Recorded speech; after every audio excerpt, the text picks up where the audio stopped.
Hey guys, so I'm starting a new tutorial series on the basics of Unity, and we're going to get more in depth as we go, of course. Now, the reason I'm doing this is because there's currently a lot of tutorials for Unity, but most of them, they don't talk to you like they're teaching you how to start off, as in they're way too advanced and you have to try and teach beginners, or they're more advanced tutorials, but they talk to you like you have no clue what you're doing, and they explain every little detail that's already been explained 1,000 times to you, and they talk to you like you're 7.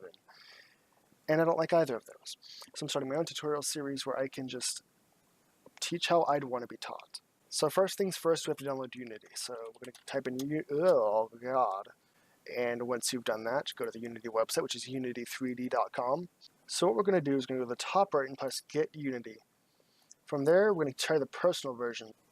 The Plus and Pro version costs money. If you want to read into what the differences are, you can of course read that down here. So we're just going to try the personal edition, which is not a limited trial.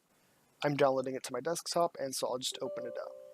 When you open up the Unity Download Assistant that you just downloaded, you'll hit Next, click Accept the Terms of Service, and you'll come to this. Here's where it's just determining which components you want to install. Now, these are showing the build support, all of these. And what that is do you want to be able to make your game for that platform? So for example, if you just want to build to iOS, you could just only check the iOS build support. And you of course have to have Unity checked, and I'd recommend having documentation checked. For the purposes of this, I'm just going to install every single one because disk space is not a problem or anything like that. I'll just install all of them so I can build to any device. Hit Next.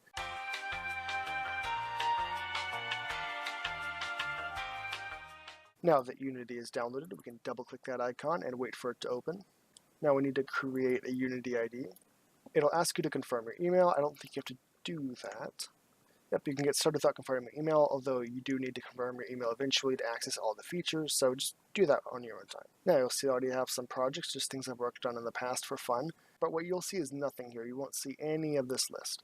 So what you'll have to do is you'll have to hit New, name the project whatever you want, and you can just leave Unity Analytics checked. Hit Create a Project, and once it finishes loading, you should be at a window very similar to this. Now do note that you can move the tabs around. I can move the Scene tab over with the Game tab, and then whenever I click on the Game tab, it'll take up the space of both of them, or I can keep them separate like they were before.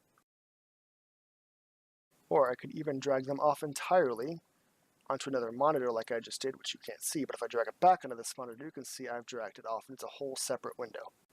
Hey, post-recording Bacon here. So, I was originally going to explain the whole UI in this video, but it turns out that makes this video way too long for my liking, and it's just too complicated to explain all at once.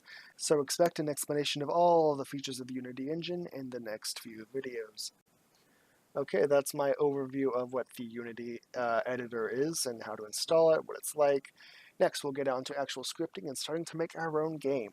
So please tell me what you think in the comments. Did I do everything right? Did I do everything wrong? What did you think? I'm trying to, as I said at the beginning, make a tutorial series where it explains things how I would have wanted things explained whenever I started.